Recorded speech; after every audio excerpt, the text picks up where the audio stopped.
السلام عليكم ورحمة الله. نشرة الأخبار من الفضائية الإريترية والمستهل بأبرز العناوين. إصابة 76 مواطنا بفيروس كورونا اليوم.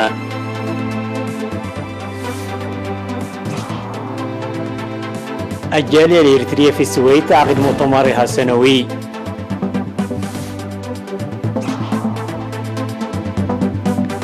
تطوير إنتاج مصنع زائر للأقمشة.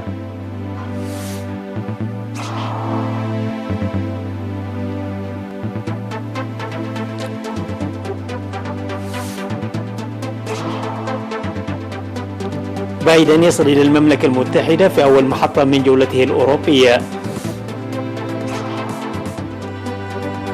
الاتحاد الأوروبي يحذر بريطانيا من إجراءات أحادية بشأن إيرلندا الشمالية.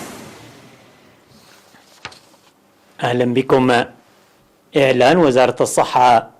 أعلنت وزارة الصحة أن الفحوصات المخبرية التي أجريت اليوم 10 من يونيو في مراكز العزل بالأقاليم الأوسط والجنوب وعنسبة أظهرت إصابة 76 مواطنا بفيروس كورونا، وظهر 68 من الإصابات في أسمرة بالإقليم الأوسط، و7 في منفرة بالإقليم الجنوبي، وإصابة واحدة في كرن بإقليم عنسبة. في غضون ذلك شفي 46 مريض كورونا، 26 من إقليم شمال البحر الأحمر، و19 من الإقليم الأوسط، و1 من إقليم عنسبة. بينما وافت المنية مواطن من مدينة دكمحرة يبلغ من العمر 43 عاما، وامرأة من أسمرة تبلغ 60 عاما. وبهذا بلغ عدد المصابين بفيروس كورونا في البلاد حتى الآن 4766، شفي منهم 4152، وتوفي 16 مريض كورونا، فيما يزال 498 مريض يتلقون العلاج في المستشفيات. وزارة الصحة 10 من يونيو لعام 2021.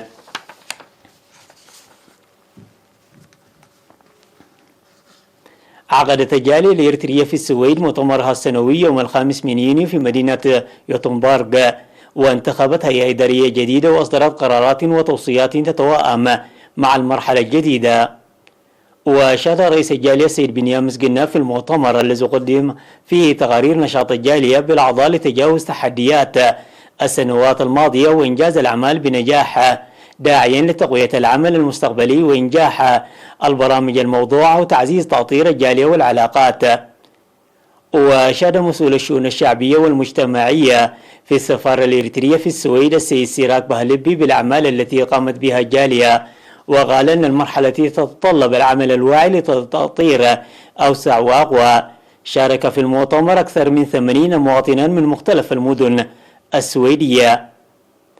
من جهة أخرى، عقد الاجتماع التقييمي السنوي للجبهة الشعبية فرع إقليم ألمانيا بمشاركة 22 مدينة في 6 من يونيو. وقال القائم بأعمال السفارة الإريترية في ألمانيا السيد يوهانس وودلو في الاجتماع الذي استمر ل5 ساعات إن المرحلة الجديدة تحملنا مسؤولية أكبر تدعو الشباب للمساهمة بدورهم مهنيا في برامج بناء الوطن، وقيام أعضاء الجبهة الشعبية بدور رائد. وأوضح مسؤول الشؤون الشعبية والمجتمعية السيد كحساي تولي في التقرير الذي قدمه عقد سيمينارات وتنفيذ برامج أخرى للتعريف بالأوضاع الراهنة في البلاد والأولويات الأخرى. وقال أن المرحلة المبشرة التي تشهدها منطقة القرن الأفريقي هي نتاج التصدي القوي ويجب دعمها مستقبلا. وقدم مسؤول الدبلوماسية الشعبية والإعلام السيد تخلو لبسو شرحا موسعا حول التطورات السياسية في المنطقة والعالم، وشدد بأن المرحلة تتطلب من المواطنين عامة وأعضاء الجبهة الشعبية خاصة القيام بدور واعي في كافة المجالات.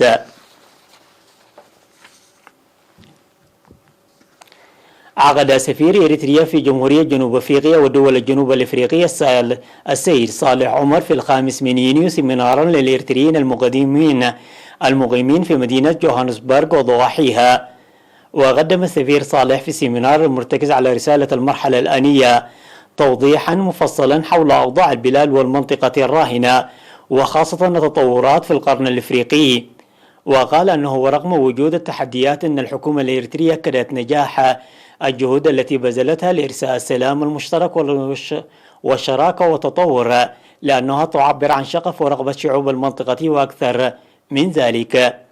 وذكر بأن الأنشطة الاستقلالية التي نظمها الإريتريون المقيمون في مختلف دول العالم، وخاصة الإريتريون المقيمون في جنوب أفريقيا ودول الجنوب الأفريقي، بمناسبة الذكرى 30 للاستقلال، أبرزت حب الوطن والحرية وعكست صورة إريتريا والهوية الإريترية الحقيقية، بالإضافة إلى الدور الكبير للكشف أعمال التشويه والأكاذيب، داعيا تأمين استمراريتها بصورة منظمة. في الختام رد السفير صالح عمر على أسئلة واستفسارات موجهة من الحضور. أفادت مدير مصنع الزائر للأقمشة السيدة دانييلا يوهانس أن المصنع المملوك لمستثمرين إيطاليين في حي غودايف بأسمرة يعمل لتطوير إنتاجه كما ونوعا.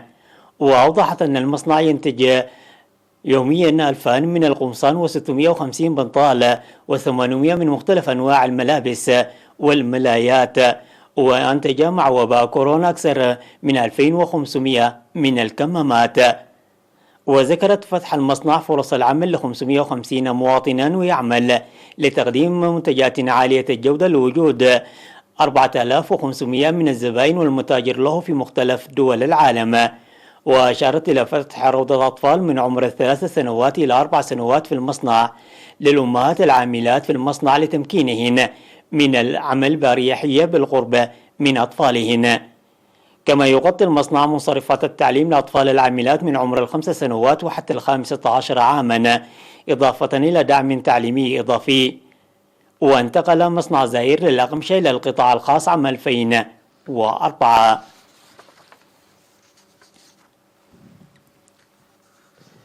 استشهد في 8 يونيو المناضل هيلي ميكيل إيوب المدير العام لقسم الزراعة والأراضي في إدارة الإقليم الأوسط جراء مرض ألم به عن عمر 75 عاما في العاصمة السودانية الخرطوم. التحق المناضل هيلي ميكيل إيوب في صفوف الجبهة الشعبية لتحرير إريتريا عام 1978، وخدم في القوات المقاتلة وجهاز النقل. وبعد الاستقلال عمل بمختلف المستويات المسؤولية لشعبه ووطنه بتفان وإخلاص. والمناضل هيلي ميكيل إيوب زوجي رب أسرة وأب ل3 أبناء، وقد وار جثمانه الثرى في الخرطوم السودانية يوم 9 يونيو. وتعرب إدارة الإقليم الأوسط عن بالغ حزنها لاستشهاد المناضل هيلي ميكيل إيوب، وتقدم تعازيها لأسرته ورفقائه وزملاء العمل. الأخبار العالمية بعد فاصل قصير.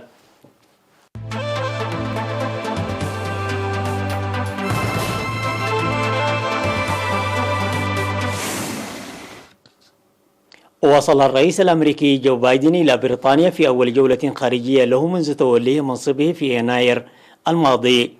وتستغرق الرحلة التي تشمل عدة دول أوروبية 8 أيام، وتهدف لإعادة بناء العلاقات عبر الأطلسية التي توترت خلال عهد الرئيس السابق دونالد ترامب، وإعادة صياغة العلاقات مع روسيا. وقال جو بايدن أنه سيلتقي خلال جولته الأوروبية بقادة الدول ال7 وقادة حلف شمال الأطلسية الناتو ثم الرئيس الروسي فلاديمير بوتين، وأنه سيؤكد في كل لقاءاته أن الولايات المتحدة عادت إلى موقع القيادة. وأضاف بايدن في كلمة ألقاها في قاعدة ميلين هال الأمريكية ببريطانيا أن بلاده ستكون أكثر قدرة على تعزيز مصالحها القومية عندما توحد الدول التي توافقها الرؤية وتدافع عن قيمها المشتركة. وتمثل الجولة اختبارا لقدرة الرئيس الأمريكي على إدارة وإصلاح العلاقات مع الحلفاء الرئيسيين الذين أصيبوا بخيبة أمل من الرسوم الجمركية التي فرضها ترامب وانسحابه من معاهدات دولية.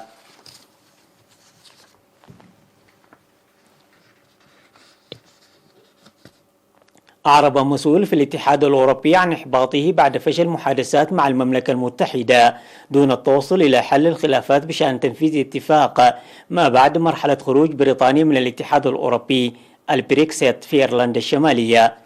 وقال كبير مفوضي الاتحاد الأوروبي في المحادثات إن الكتلة وصلت إلى مفترق طرق في علاقاتها مع المملكة المتحدة بعد أن هددت الحكومة البريطانية باتخاذ عدد من الإجراءات الإلحادية الملموسة لتأخير الوفاء بالتزاماتها بموجب اتفاق البريكسيت.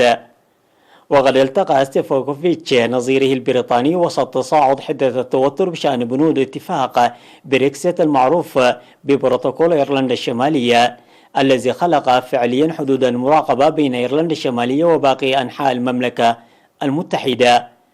وفيما تدعو بريطانيا الحل الوسط، يقول الاتحاد الأوروبي أن القواعد الجديدة ضرورية لحماية السوق الموحدة للكتلة، ويخشى الجانبان من عودة العنف في إيرلندا الشمالية.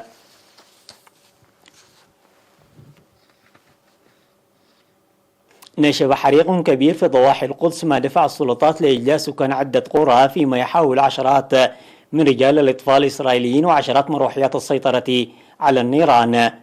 وذكرت الشرطة أن الطريق السريع الرابط بين القدس وتل أبيب أغلق بالإضافة لخط القطاع الذي يربط بين المدينتين. ولم يعرف على الفور سبب الحريق الذي انتشر في إحراج مغربة من مناطق كثيفة السكان، فيما تصاعدت أعمدة الدخان الأسود في السماء فوق التلال المتاخمة للقدس. وقالت الشرطة أنه تم إجلاء قريتي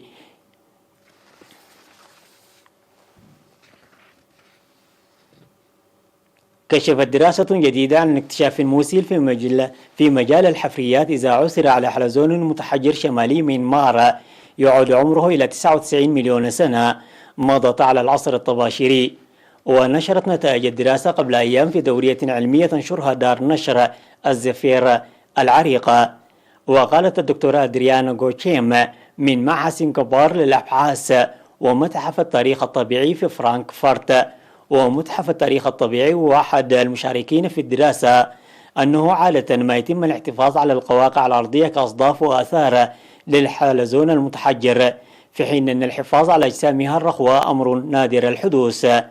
قامت غوتشوم مع زملائها من الصين وألمانيا بفحص الكرمون باستخدام التصوير عالي الدقة وتصوير الأشعة المقطعية ليتمكن الفريق من الكشف عن قوقعات الحلزون التي يبلغ ارتفاعها حوالي 11 ملم، وجسم الأم المرشمول، وكذلك الخمسة الصغار حديثي الولادة.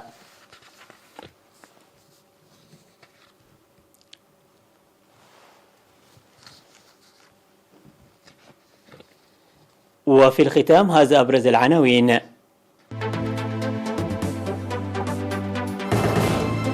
إصابة 76 مواطنا بفيروس كورونا اليوم.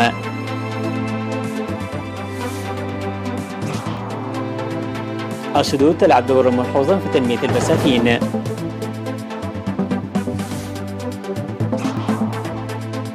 توسيع الخدمات الصحية.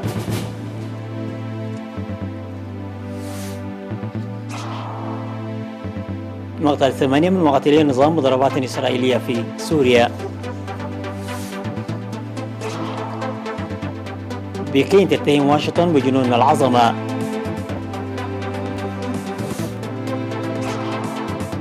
مجلس الأمن يوافق على تولي غوتيريس الأمان العام لولاية ثانية. انتهت النشرة التي قدمناها لكم من الفضائية الإريترية، وإلى اللقاء.